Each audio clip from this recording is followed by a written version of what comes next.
speaker will also be here. This is on Tuesday, March 20th, 6 p.m. And then the one following that is on April 5th. It's a Thursday evening. We are going to have an improv troupe called Opening Night. And what they do is a complete improvised musical. So they don't know what the musical will be until they make it up on the stage. So that's a really fun night. Not that academic, but don't tell the president. Who else? Thank you, Aaron Sylvie, our technician in the back. Thank you for your help. Thank you to Darlene Inda for college services. Thank you to Dr. Reiner Mack and to Dr. Scott Wolf as the OCLive team. If you'd like to be on the mailing list and find out about upcoming events, it is out in the lobby. Plus, all of the flyers for our upcoming events are also in the lobby. So please grab them. They're for you to remember, and you could post them for me. Put them in a bathroom somewhere. I'm sure someone would love to see it. And now, without further ado, I would like to introduce our other Communications Studies full-time faculty, Marsha Fulkerson. Marsha has been at Oxnard College for several years. She's an incredible team member. She has put together an incredible event for you today. She comes to us from San Diego State University. Now OC is her home. Please welcome Marsha Fulkerson.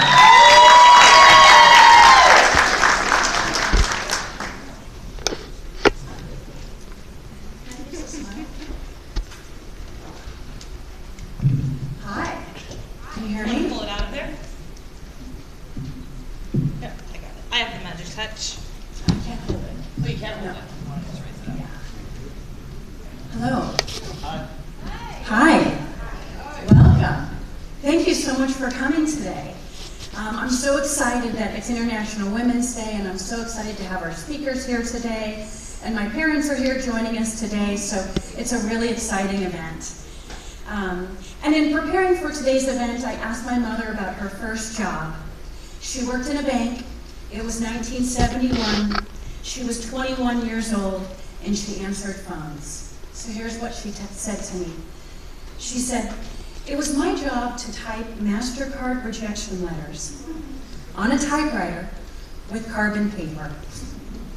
And of course, if a woman applied for credit, it would be in her husband's name." Yeah, that was when we started wearing pants. I said, "Wait, what? Pants?" She says, "Yeah, pants." I said, "Pants?" She said, "Yeah, pants." I said, "Wait, you didn't wear pants? What did you wear in the winter or to work?" "Dresses or skirts with stockings." I said, "You didn't wear pants?" I said, "But that was only 40, 45 years ago." I wasn't surprised about the use of the typewriter, nor was I even surprised that women weren't allowed to have their own credit card. But no pants, really? She went on to explain, in high school in 1969, we couldn't wear pants. We weren't allowed to wear pants in school. And actually, it was in the mid-60s when 3 teachers from our town sued the school district so that they could wear pants to work. Now, this baffled me. I mean, I'm 40 years old. When I was in college, I studied feminism and women's history. And today we see the Me Too movement unfolding, and I was baffled. Battles for equality are fought in many different contexts. As feminism has worked to create more equal spaces for women, it also creates more freedom and protections for everyone in the workplace. Hi, come on in, have a seat, don't be shy, fill in the rows. I realized that by listening to my mother's stories, I now have a face to these experiences from the past that really weren't that long ago. Imagine not wearing pants.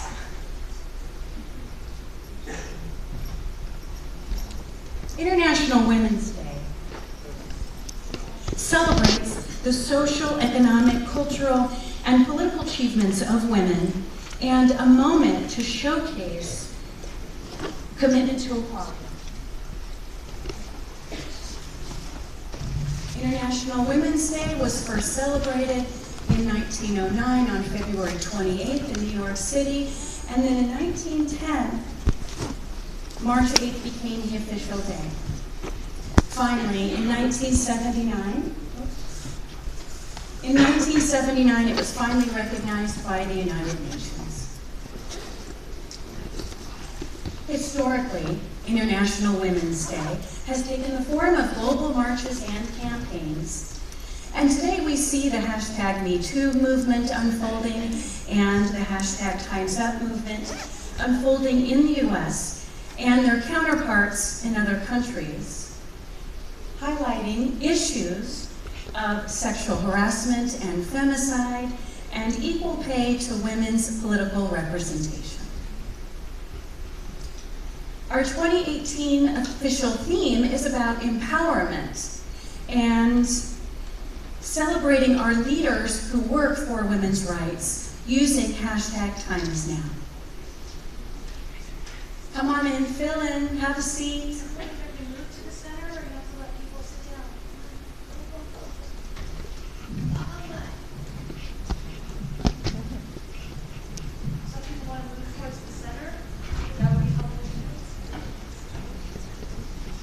Today, at Oxnard College, we have two motivating and distinguished speakers to share their successful tools navigating through unequal work environments.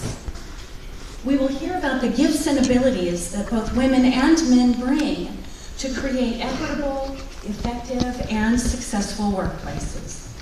We also will hear the secrets to success from the most powerful female leaders.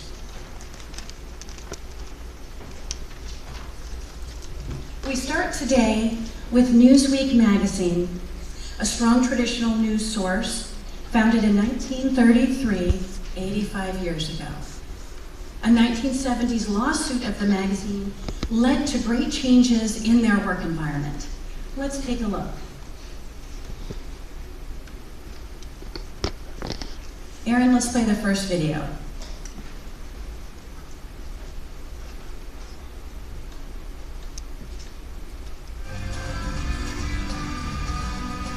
It was 40 years ago this month that 46 women sued Newsweek magazine, the first group of media professionals to sue a company for gender discrimination.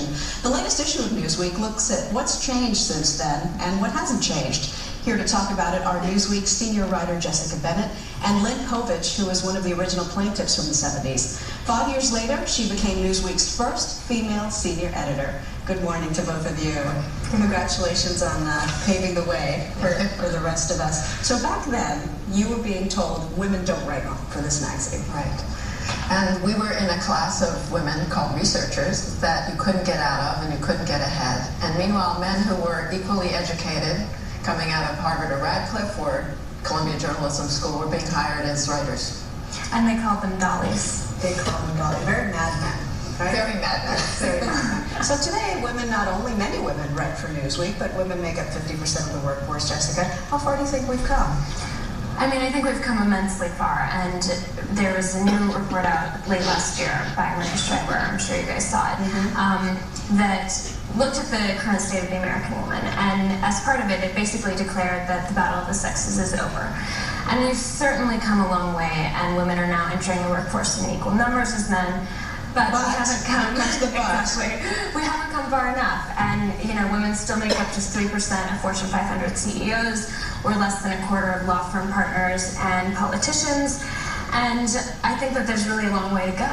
And there's disparity too in how much women earn. Of course, there are exceptions versus men. Yeah, absolutely. And I think what's interesting is that the argument has often been it's motherhood. Women are opting out of work, they want to care for their children. I'm sure that you face some of these issues and are thinking about them as well.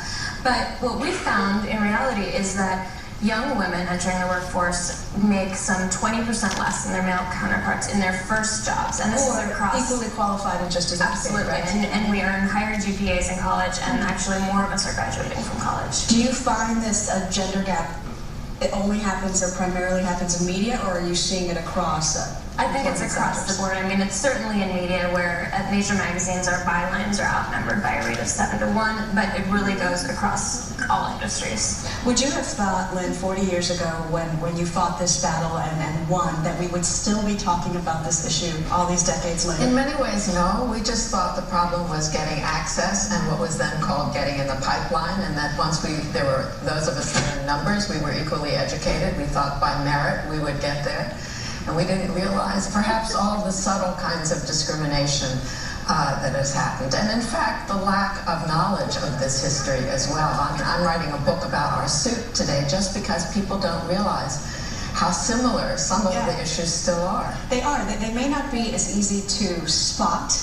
They may be subtly different, but they're still there. Yeah, they are still there. What do you think are the main similarities? Like you close your eyes and you hear Jessica speak, and it sounds just like you know, 40 years ago. Well, in a funny way, I said to Jessica, it's like Betty Friedan's The Problem That Has No Name. It's sort of like we're here, but somehow we're in meetings and we're not being taken seriously, or why are the guys' stories getting in the magazines and ours aren't, or people are getting promoted by managers who feel more comfortable perhaps with men, and those are the subtle things. And working in a subjective business where someone can just say your article isn't as good as is very hard. So let's talk about moving forward. Jessica, what do you think is the best way to combat this sort of sexism in the workplace? Well, I think the first step is talking about it, and we're talking about it. So I think that is going to take us leaps and bounds. I mean, we need to get young women engaged, I think. And one of the problems for young women, like myself, is that we are of this generation where we thought these problems had been solved. In many ways, we didn't learn about feminism in school. We didn't know our history. That's true. And then suddenly we entered the workforce and something was amiss. So I think talking about them, I mean, I think the fact that we're writing about these issues of sexism at Newsweek in our own magazine is very, very impressive. As do I. Thank you so much for taking the time, Jessica Bloom. Appreciate it. Take care. And up next, Get Out and Garden will help you get a jump on spring. We're coming right back here on The Early Show on CBS. Your local news is next. I too thought these issues were resolved. And I didn't even know what my mother had experienced during this time. So I started thinking about my own stories and the stories of my mentors, and really asking myself the question, how do we navigate through these very complicated environments? I'd now like to call up our first speaker today, Angel Slimokoski. Angel is an executive at Universal Music. She earned her bachelor's degree and master's degree at Pepperdine University while working as the music licensing executive for Universal Music. Angel?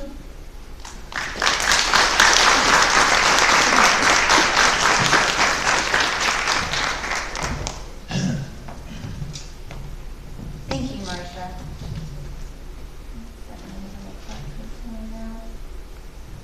Hi, everyone. Wow, what a turnout. Happy International Women's Day, and it's just an honor and a privilege to be able to come up here and share my story, and hopefully I touch your lives in a way that can help inspire you to be all that you can be. And a special thank you to Marcia for giving me this honor to be able to be of service and to share this floor with Gretchen. Man, are you guys in for a treat. So, you know, just a little bit about me. I come from just south of here, San Fernando Valley, born and raised Valley girl. And I grew up with a kind of hippie vibe home. My father's a musician. My mom was the kind of the breadwinner and brought in the daily consistent, you know, she brought in the money. I mean, my dad kind of made played gigs here and there, but I had a really strong woman in my life, and but we never talked about college. You know, it was never any discussion until I was in high school, and I started hearing about SATs. I never even heard of what SAT was. I didn't know what that was. People were talking, you know, I'd go to dinner at friends' houses, and they would be talking about what college they're going to, and it never occurred to me that you would go to college. I would get messages of, oh, you know, just get a C, honey, just go ahead and pass. And, you know, just kind of keep it, you know, it wasn't an expectation. So I never had that guidance. And I'm not bashing my parents. My parents are amazing people. But they just couldn't pass on anything that they didn't have. I was the first person in my family on both sides to graduate with my bachelor's and my master's. And I really didn't plan on it. It just kind of happened.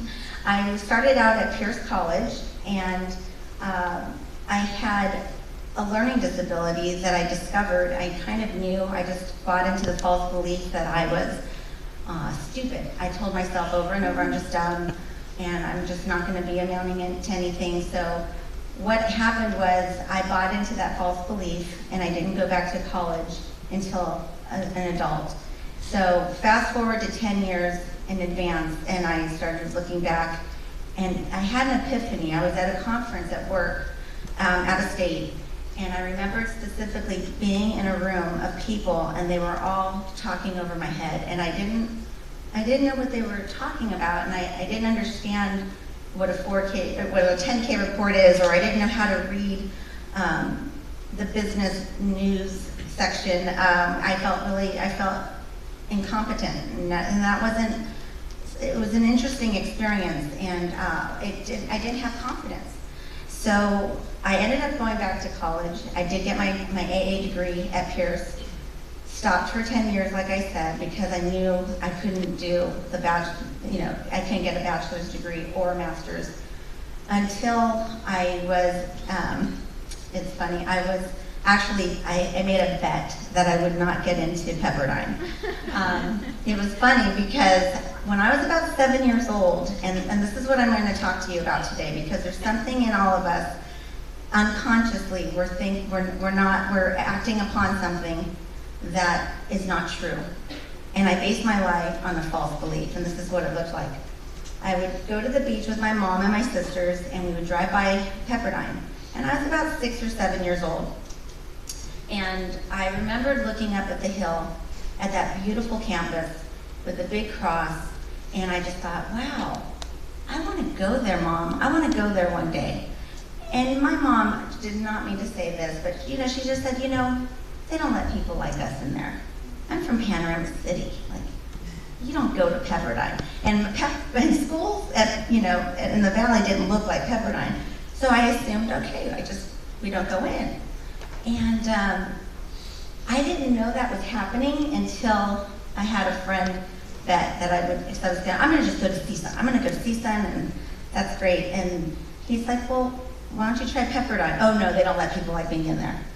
That just flew out like taking a breath. And he said, well, let's try. So lo and behold, I did make it. I did get in there. And I did get a merit scholarship. And there was all this stuff that I didn't even know that I would be able to accomplish. So when I went in, and I was really nervous. I thought, I'm going to be spending all this kind of money. I better find out what's going on with me. So I did take a test, and I went and met with psychiatrists, and lo and behold, I'm not stupid. I just have a learning disability. And that learning disability, what was happening is I would get D's and fails on my tests, but if you gave me an oral exam, I would be able to verbally tell you all of the dates for history or all of whatever, and I was smart. I had a high IQ, but I had a really low comprehension skill. So for example, if I was taking a test, I would read the question, and by the time I got to choice number C, I would not remember what the question was. And then I was stressed out watching people get up early and leave, because I was still, only a third through the exam. It was awful. So the beautiful thing was they had a disability department that helped me with studying. What that looked like is I would sit in a private room. I'd get time and a half. I would eat celery sticks and carrots and listen to classical music and read out loud and stretch and make all this noise, and I wasn't seeing people get up and leave. And what that did for me was it gave me confidence, because I didn't have that pressure. And I remembered my counselor saying to me, I told my counselor, I said, I'm really concerned that I feel like I'm cheating. Like, this is something. She said, no, you're actually becoming an equal. You're actually somebody, you have this that you're battling up against. You're now at the same level. And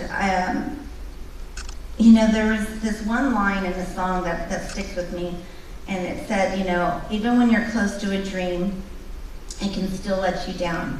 You always have a chance to give up. so why do it now? And that one line kept me showing up, because I would quit every single day. I'd be driving just to campus. This is the last time I'm coming. I am not going to finish this. And I just kept doing it 1 second, 1 day at a time. And lo and behold, I didn't look at the full picture. I said, what class do I need to take today? And I'm kind of skipping around, partially because I do have ADD, but I'm kind of taking you down this road. But when I was at Pierce College, the counselor, I'll never forget her, she was so awesome. She said, I said, I don't want to finish this, I just want to take classes and be done. And she said, well, in order to get a degree, you need to take a math class. And math is not my strong suit. So I said, well, I don't want to. She said, just take one class and see what happens. And so I had an amazing professor, and then he was teaching calculus, and the next one I needed that class. And I ended up getting an A because I had people that believed in me and supported me, and I was transparent. And I have to say, with that whole disability learning experience that I had to grow through, I didn't know I'd be asked back to Pepperdine to speak to orientation. And speak at orientation and share my story like I'm sharing with all of you today, because I had so much shame with that. I thought, you're going to judge me. You're not going to think I'm not enough. I really don't belong here. And I think that was that old false belief that was planted in me. They don't let folks like us up there. And I just want to pose that question to all of you today. You don't have to think about it right now, but sometime during today or tonight, just kind of ponder, what is that one thing that is stopping me from doing what I want to do? I remember that's such a powerful tool to stop and pause and see where you're at, feel where you're at. I have gone through a lot of changes, and there's no way I would have accomplished what I've accomplished without college. And if you're anything like me, I know for a fact it used to stress me out, especially when people would ask, so what are you going to do when you grow up? Yeah, what are you going to do? As if you're supposed to know right now exactly what you're going to be doing. Really? That is stressful. That's a lot. And then on top of it, everyone on social media has a perfect life, right? Everyone looks great and filtered and all that fun stuff. It's all false beliefs. And I had to learn to be transparent and ask for help. And that didn't come easy for me, especially going to a school that I felt like I didn't belong. And again, I started having a voice at work. So let's fast forward and go into work. Because work for me, I work in the music industry, and it's definitely male dominated, and I paid my dues. I was making lattes at a production facility, and then assisting the managing director, then became a junior sales rep, and then became a VP of sales and marketing. And then I made my way up. But I remember specifically the role I'm in now. I've been there for 7 years, and it was mainly male dominant. In the meetings, I would come up with a suggestion. Everyone would ignore me, and then 5-10 minutes later, someone down the way, a gentleman, would say the same thing I suggested, and everyone would jump in and say, that's a great idea. So I recognized that I was kind of invisible, so I'm really not. I'm very loud. People know me. That Marsha's laughing because she knows I'm very outspoken. So what college gave me was the courage to speak up and say, well, thanks for telling my idea in a different way, and kind of owning it, and being in a power place. And it's funny that the perception is, oh, she's cocky, or oh, she's just she's stuck up, or she's just a know-it-all. And no, I'm just trying to be a part of. And I would bring all of what my lessons were in school, because I graduated with leadership and management. So I had a lot of cool tools and books and things that I wanted to share with people, and articles, and I would just kind of feed it to the upper management. And now I'm really close with the head of HR. And what that looks like is I try to find people, men and women. I'm not gonna, we're not here to bash all the men because, there's value in everybody. But the fact is that we're an equal playing field today. And I would not have had that courage. I wrote down a few notes. Before school, I was insecure. I lacked confidence. I was not sure of myself. I was not clear of what path I was going. And I was filled with self-doubt. And what the education and experience of working where I work, I now trust that this whole experience was building my character with having all of these experiences. I met amazing mentors. I was able to study abroad and go to Oxford and study with the elite of the elite speakers, and I'm still in contact with them today. I ask questions still. When I was buying my first home, they were very supportive. I would ask all my finance professors to help me. So I was open about things. I didn't have to be afraid anymore. And I'm Navajo, Mexican, and German. Just letting you know, I'm putting that out there. I felt different because I just kind of felt different and everywhere I went. And I so wish I was in college right now. What you are experiencing is amazing. The Me Too movement, we are watching our whole community come together and heal from some really painful things. So I think I'm coming to a close soon. So I wanted to just say, again, this is just a smidgen of my story. And I really hope that, first and foremost, bravo for you to go to college. I know it's not easy to go and show up, especially if you were coming from a home like mine that did not support college and thought I was wasting my time. Now they're like my biggest fans. They're like, wow, we always knew she could do it. And, it's okay because I get to be of service to my family and I get to be of service to my community. And there's something about giving that I can't even put into words. To be able to give rather than take and walk around with you owe me and don't you know who you think I am and all this attitude, because I had it. I still have it sometimes, but I really had it. It was all fear. It was all fear. I didn't want anybody to really know who I was. And today I'm confident. I can look you in the eye. I don't have to look down at your shoes. And I know what my worth is today. And again, that just was suiting up and showing up 1 second, 1 day at a time, and not looking at the big picture and just be open. So that's all I have to say.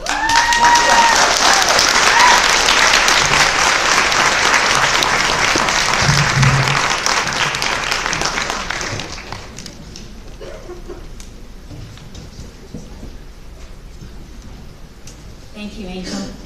Before we hear from our second speaker, let's watch our next video and listen to some of the world's most powerful female leaders share about their greatest obstacles, their career lessons, and advice for the next generation of leaders.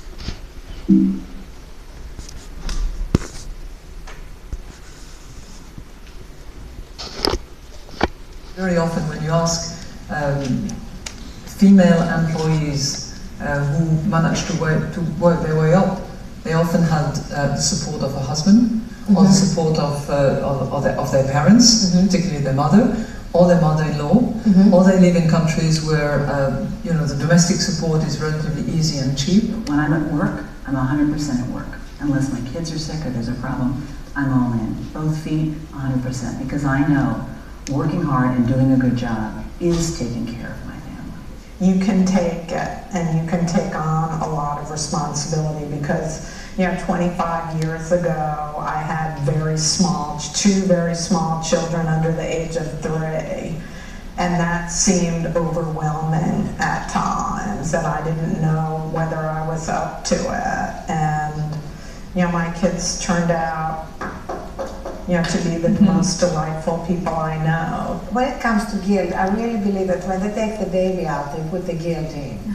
Because I have not met a woman who has children and a career who is not guilty. Definitely myself included. But what we are learning is that we are not going to be super women or super moms, and that we are going to do our best, and that we need to stop judging ourselves. And I think it's really important to give ourselves a break. Nobody's perfect. We're not meant to be perfect. It took me a long time to learn that. We're supposed to be complete and whole. And you can't be whole if you're trying to be perfect. I think it's really to be true to yourself and listen as much as one is able to other people whose opinions you respect and look up to, but in the end, it has to come from you, and you can't really worry too much by looking to the left or to the right about what the competition might be doing, what other people in your field might be doing. It has to be a true vision. You have to have people whose vision is not only aligned with yours, but they also carry the passion for the vision as you do. I am a firm believer that whether you are running a 10-person company or a 50-person not-for-profit organization, you are only as good as the people who work for you. What I did at eBay is I had a phrase: I need the right person in the right job at the right time with the right values and behaviors. And if you do that, gosh, things are so much easier. It's curiosity that gets people excited. Curiosity leads to new ideas. Curiosity leads to new jobs, new industries, and it perpetuates itself because it's this never-ending cycle of what if and followed by why not. The hardest thing for me was to learn how to say no and to make some people unhappy. It's learning to balance and accepting that it's okay to say no, I can't. That is one of the toughest sentences I think any woman, particularly, must learn in order to truly become powerful and comfortable in your own skin, is to say, no, I can't. And to know that it's okay to not try to do everything. When I say something that I absolutely believe what I'm saying with 100% of everything I have, because of the force that I deliver that message in, people believe me. And they believe me because I'm not just speaking in words, I'm speaking in truths. You don't have to act like a man, and you don't have to act like a woman. There's, your own personal style somewhere in between the two. I think a network of friends and supporters is so important, and it has to happen naturally. If someone walks up to you and says, "Can I be your mentor? Will you be my mentor?" That's not a natural situation. So you have to set up the situation for people to find each other. What is important is to understand first that if you are able to overcome your internal limitations as a woman, you will be able to conquer any kind of goal you want to. I think it really just comes down to this inner drive and personal feeling that I don't ever want fear to be the reason that I don't experience something in life. Be brave. The price of inaction is far greater than the cost of making a mistake. To use your life as a force for something that is bigger than yourself. The most important thing is to stay interested. That's much more important than being interesting. My best piece of advice for the next generation is to know this. Everything you dream of, that you care enough to not give up on, the deepest passions in you, the things that you really want, will come true.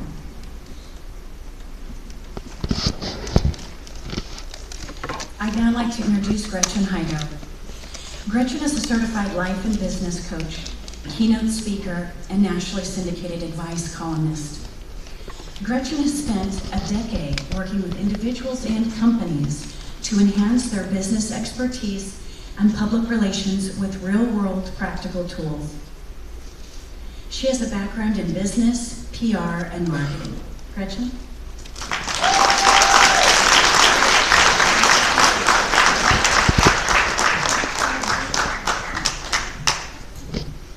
Hello, everybody. Happy International Women's Day. Women rock, right? Yeah. Marsha, thank you so much for asking me to be here, and thank you to Oxnard College for having me, and thank you to all of you for being here today. International Women's Day, something about that topic sounded really weighty to me. You know, international, it's talking about women. We only get one day, but still, it felt like a really important topic. So I wanted to bring you something equally weighty and important for us to talk about so that I can help you to grow as women and I can help the men in the room learn how to support the women that they know. So my topic today, we're going to talk about leading like a woman in a man's world. And part of what we're going to do with that is, since I only have 15 minutes, I'm going to talk about some of the broad strokes with gender inequality and what we can do to bridge that gap. But first, I know how females really like presents, and men you do too. There's going to be some people passing out papers to you for you to fill out so that you can get a free gift from me afterwards. It's something that is going to help you in your career, professionally and personally. And for men, you're going to like it too. So, you know, I've been thinking a lot about this topic of gender equality and how it's more important than it's ever been at any other time, you know, really ever. And the reason for that when I was thinking about it is that both men and women are taking notice. Like the video said, and like Marsha was saying, the Me Too movement, Time's Up, all of those things have really put the spotlight onto the differences of what is happening between men and women in the workplace and just in society in general. And you know, over the last 10 years, society has had a huge shift. In no other time have there been more men staying home raising their kids than there are today in 2018. Between 2009 and 2012, the number of men that were staying home to raise their kids doubled. So before the Great Recession of 2008, there were less than 1 million men at home being the primary caregiver to their children. Now there's close to 3 million men doing those jobs. And here's the thing, women went back to work after the Great Depression, you know, after that Great Recession that we had. It felt like a big depression to all of us that have lived through that. And the truth is, society got dumped on its head. The world never really recovered or looked the same after that. And even though things are in a boom now and people are spending money again, the gender roles have still been reversed in a lot of ways. This statistic to me was staggering. 42% of women are either the sole or primary breadwinner for their families. That's a huge number. Women are out there doing the big jobs. They're out there earning the money. So if that's the case, then why is there still this difference and gap and inequality between men and women? And I'll tell you why. The answer is because of gender bias and assumptions. It's the prejudice that women are experiencing simply because of their gender. It's the assumptions that are being made about women as a whole, that we're weaker, less intelligent, and not as capable as their male counterparts. I don't know about you ladies, but I do not feel weaker, less intelligent, or less capable than my male counterparts, and I'm guessing and hoping that most of you do not either. Amen. Yeah, amen, that's right, amen. That's the truth. You know, I'm gonna tell you a little story. So prior to coaching, I owned a PR and marketing company. And I really loved doing that job. I was in charge of getting my clients in the press. I would get them interviews. I needed to get their phones ringing and get them noticed. So I was a part of this huge strategy meeting in front of a board of directors. And the CEO and I had been working on this new PR campaign for months that we were going to roll out. It was the first time the board was going to see it. I was going over the goals and the traction and what we were going to do. And I needed to get their buy-in. When I asked for it, one of the board members said to me, "I'll buy anything if you wear that dress." Really? I'll buy anything if you wear that dress?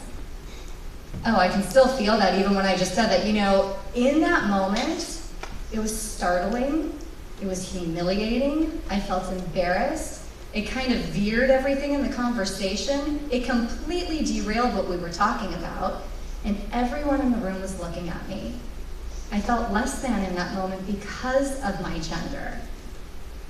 How many of you have experienced something similar? Yeah, raise your hand. Yeah, let's raise our hands. How many of you have experienced something similar? Yeah. And here's the deal. Did it make you feel less than? Probably. Did it make you feel afraid? Angry? Did you laugh it off? Oh, ha ha, my dress, yeah, you're right. Because don't we do that as women? We laugh it off. We act like it's no big deal. The truth is, whatever your experience is with that and whatever your reaction was, you're not alone. Most of this room raised their hands. And a lot of us have had more than one of those experiences due to gender bias and assumption, simply because we are female. A major study of women in the workplace gathered information from 188 companies across the US. Nearly 30,000 men and women were surveyed about their experiences in the workplace. And what they found was that men and women were having a very different reality at work. You know that saying, playing on a level playing field? Women were experiencing anything but a level playing field. There were so many gender biases and assumptions being made for women that it was stopping them in their tracks from taking on larger roles. They were missing the key points that they needed to be poured into them to learn how to be global leaders or even managers at a higher level. They were having interrupts in their brain chemistry simply because of these assumptions and the wording and the behaviors that were being put towards them.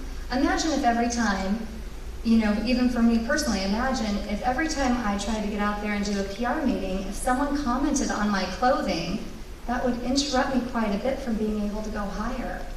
You know, and so here are some of those most common assumptions and biases according to the study, and I'm just going to read them to you. I want you to see how they fit, you know, and what you feel when you hear these. And for men, since you haven't experienced what it feels like to be a woman, I want you to think about if someone said this to your mother, your sister, your girlfriend, your wife. Okay, so it's okay to pay women less for doing the same job as a man. They'll not know that we're doing those things to them. In interviews, you should always ask a woman if she has kids or is planning on having them. When men talk in the office, they speak differently to men than they do to women, and they expect women to make the coffee.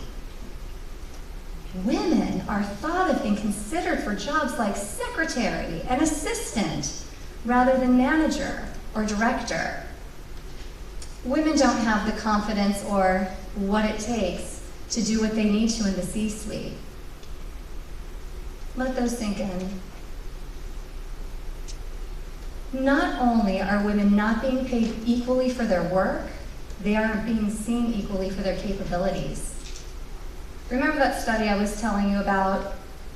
Thank goodness for this. It showed that not only are these assumptions and biases untrue, but also that women are not abandoning their careers for motherhood. On the contrary, studies show that women who are mothers are far more capable and want to go for that brass ring more than women without children. They really want to go out there and have that drive to do things for their family. A lot of people have been supported by single moms. You know, my mom was a single mom for a very long time, and she was out there doing what it took to make sure that we could pay our bills and stay in our home. You know, I'm sure some of you probably have a story similar to that. The study also showed that women do not lack ambition, they do not lack confidence, and in fact, Fortune 500 companies that have C-suite executive level women are significantly financially stable than their counterparts who do not. So just think of that. Companies who have women in the C-suite make more money than those who don't. So even though those are the facts, we're still unrepresented in leadership roles. You know, only 14.6% of women are executive officers. Only 8.1% are top earners. And only 4% work at Fortune 500 companies at CEO level status. That's not very high. At this rate, it's estimated that women will not achieve leadership equality until 2085. I can't wait that long, you know, I won't be here anymore. We need this to happen sooner. You know, so here's the deal. Even though there are these biases and there are these barriers, there's things that we can do about it. But one of the things I want to say first before we get into the how do we move things forward is this. Ladies, that study showed we're leaving $500,000 on the table during the course of our careers. I want you to learn how to take that money and put it in your pocket and into your bank account so that you can live the life you've dreamed of and deserve. You're sitting in these chairs, you're going to school, you're working hard. You deserve to capitalize on that money and for this gender gap and this inequality to be bridged, because we can lead like women in a man's world. So, what can we do about it? Whether you're an intern, a student, or the CEO, I want you to listen to these tips, and I want you to focus on one that you can take with you today to start practicing. So the first one, and one of the women in the video said this too, is you don't have to act like a man to succeed. And you shouldn't. Women, we have all of these natural capabilities and things that are innate to us. We have empathy, we're good listeners, we're relationship builders, we're natural leaders. People like following people who can build relationships. You don't have to feel like you need to be a man, dress like a man, talk like a man. Lean into your feminine and go with it, be proud of it. The second, that's right. That's right. Don't internalize your problems or challenges. You know, as women, this is an area where we could use a little help. We are more prone than men to take responsibility for other people's problems.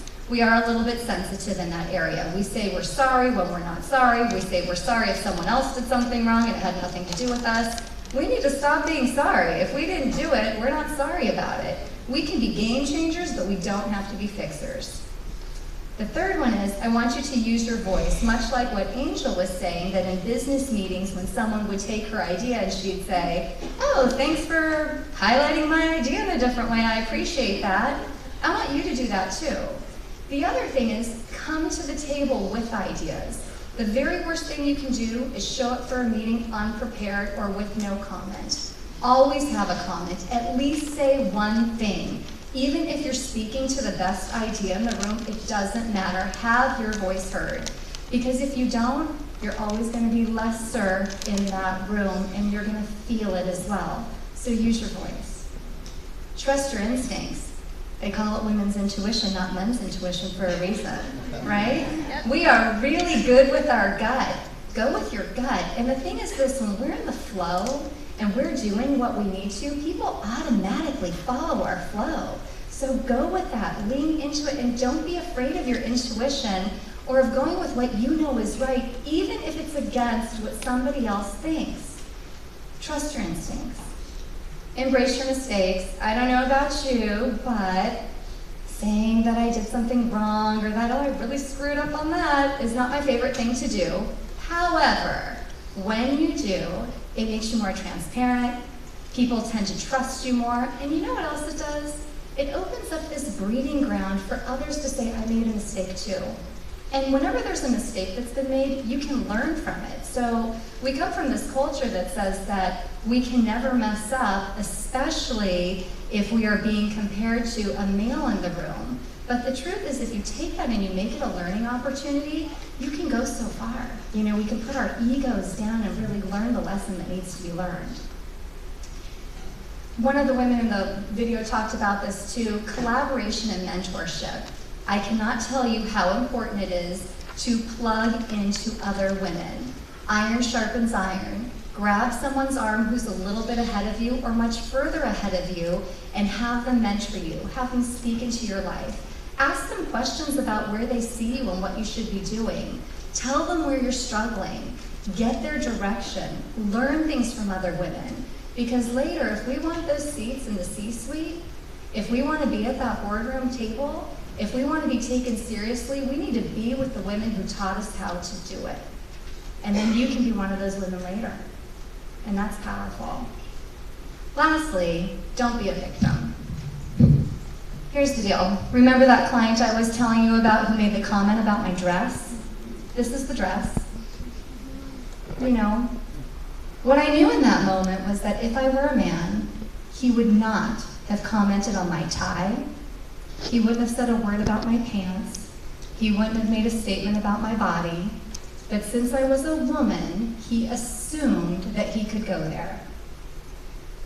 I had a decision to make. I was super uncomfortable and I was mad. That's the other part of it. I was really heated and I was embarrassed. But my PR campaign was good, you know, and I had worked hard on it. I could leave the room, I could sit back down quietly and laugh it off. Oh, my dress, hee hee hee hee. Oh yeah, I'll sell you anything. Just sign right here. But you know what I did instead? I looked at him and I said, you hired me to do your PR campaign and to move your bottom line forward. If you'd like to get back to business and stop discussing my dress, I think that would be the best route we could take. What do you think?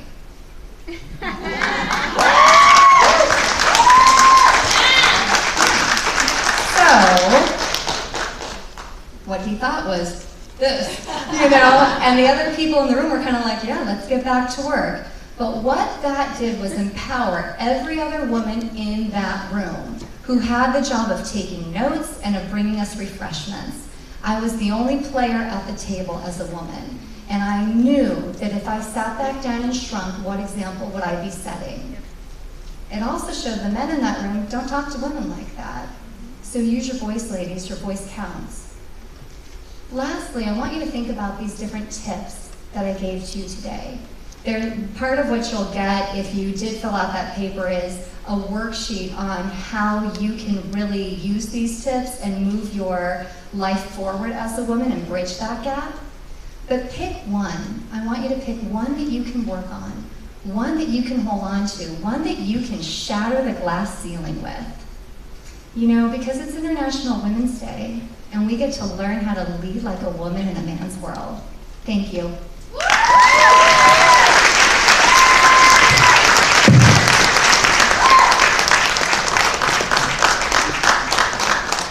Thank you. Excellent.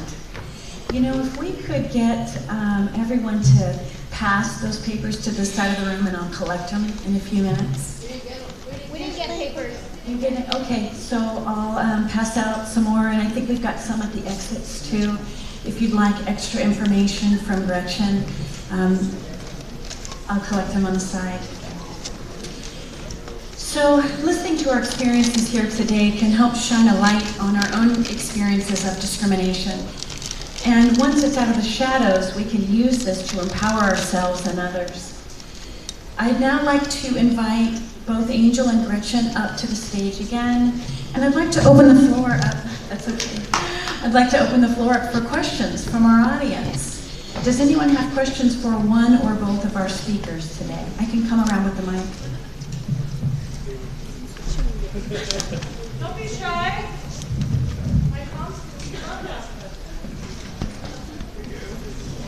You need to stand right there, Maria. Nice enough. I got one right here. Okay. Go ahead, Maria. Louder? It's not a question, it's more like a thing that I like to think you ladies for actually telling your stories, and I appreciate you, especially English stories. I really enjoy your stories, especially a person who struggles with disabilities, especially that comes here, works very hard, especially to women as well. And I also want to thank all the women right here. You guys are very. Thank you.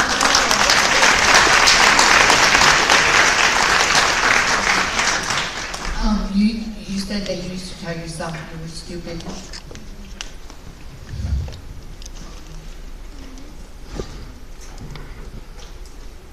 I heard that a lot growing up.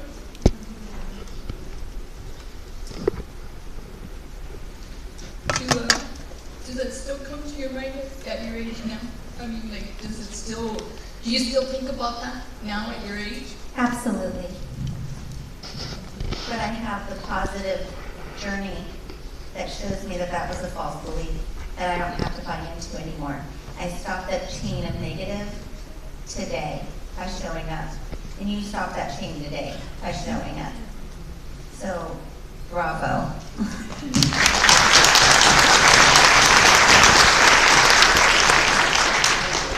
How old were you, Angel, when you had your epiphany? How, like, when you were like Many epiphanies. when you were sitting there amongst all the people and they were all talking about those big reports and all that. How old were you around? I was 30. 30? I kind of had a feeling that. Yep, I was 30. Yeah, because Because I had my epiphany when I was 30. When I was like 28 or something, Yeah. 30, like getting there. Yeah. Yeah, it was 30, and I was sick and tired of being sick and tired. Yeah. And I had to make a difference. And I didn't know which direction to go. So I just looked at people and what they were doing, and whatever road they were doing, I started going in that route. And it was education. And it was the C-level positions that I was asking. So, yeah. We have one right here. First of all, I want to say thank you today for this conference. When I see you, you guys, you remind me a lot to my mom. And my question is, how you react when you know the man only one thing from you? Because my mom had 17 kids. I never had a husband in the house. So every man she meeting, just using her. So that, to me, affected me because I never meet my dad. So at this moment, I say, thank you, Mom, for how strong you are and made me who I am right now. Thank you so much.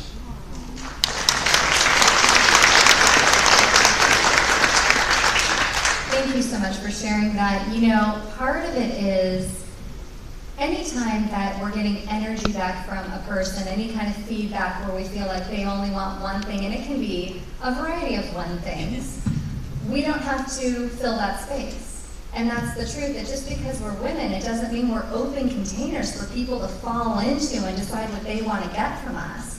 We get to decide what we want to give. And that's really the truth. So just guard your space. You know, guard that space. Do you guys feel ever fear for being a successful woman? And how do you manage that? You know, not for me, it wasn't ever because I was a woman, but every time I reach a new level of success, I do get afraid. And it's normal. It's that glass ceiling that I was talking about, that we have to be willing to shatter our own glass ceiling or we're going to stay under it. And to Angel's point about replacing our limiting beliefs with more powerful messages, that's something that can help with the fear. And being curious about possibility, why am I afraid to go bigger? Instead of what's going to stop me from growing and being the best that I can be.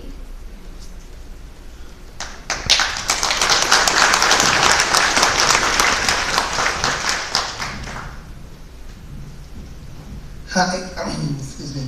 Hi, I would like to just thank you guys for coming out. What really touched me was when you said iron sharpens iron.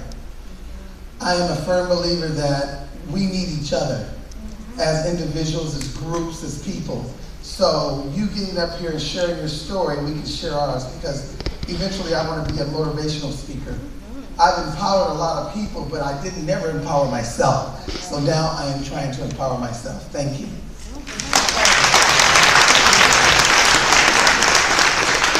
I actually want to comment on that. Please do. It's really important, women, to support women, because I've found I've had more support by men that believed in me, and then women were afraid I was going after their job. And we all need to be one, and that's a really good point. So I want to go to your first speaking engagement, because you were at mine, okay?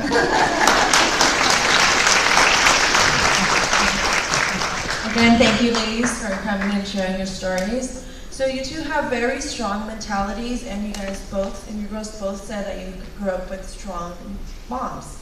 Was this mentality brought to you by your mom and inspired, or did it come through experience and through your life journey and obstacles you had to overcome in the way that you reacted to them?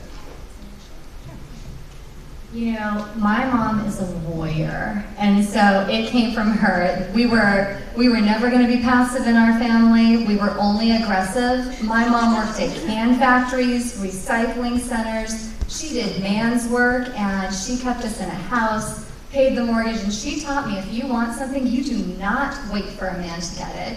She was a single mom. She used to take us on camping trips in her little Chevelle, me and my brother, on these windy roads and everything else.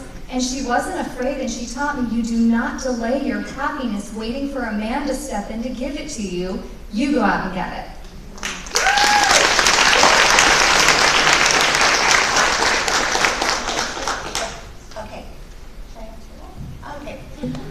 Yes to all the above. My mom is very strong. My grandmothers were very strong. Their moms were very strong.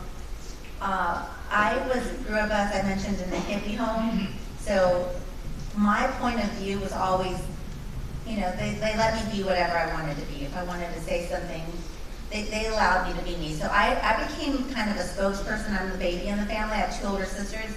So I was going to my parents saying, we believe. And so I had a really great platform because I was practicing negotiating and getting my way on certain levels. But, you know, people allowed me to be me. And I made a lot of mistakes in this journey, but I even made bigger mistakes on not taking the action.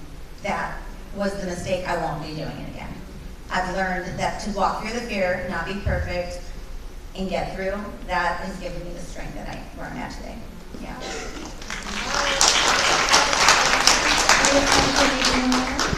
I wanted to ask you, there's a lot of subjects that arrived, and if there was one that compelled you that helped you change. Like, what was your what did you like in school, and what was the difference that you could have made if you would have taken those? You know, I can speak to that, and then I'll pass the microphone to you. You know, when I was younger, I was engaged in a lot of unhealthy risks. And at some point, I got tired of being afraid, and I knew that these unhealthy risks were not going anywhere. So at one point, I started thinking about healthy risks I could take. Applying for a job was a healthy risk. Practicing for an interview and doing the interview was a healthy risk. And so instead of being afraid by these challenges, I thought about, well, you spent all that time doing unhealthy risks and unhealthy things. What if you tried a healthy risk, and what would that look like? And I was tired of being afraid. And so instead of being afraid of something, I took on the challenge. And so I took this perspective of, let's do it. You know, let's be ready and let's do this. And that was just a turning point that I had really during my college and during my schooling.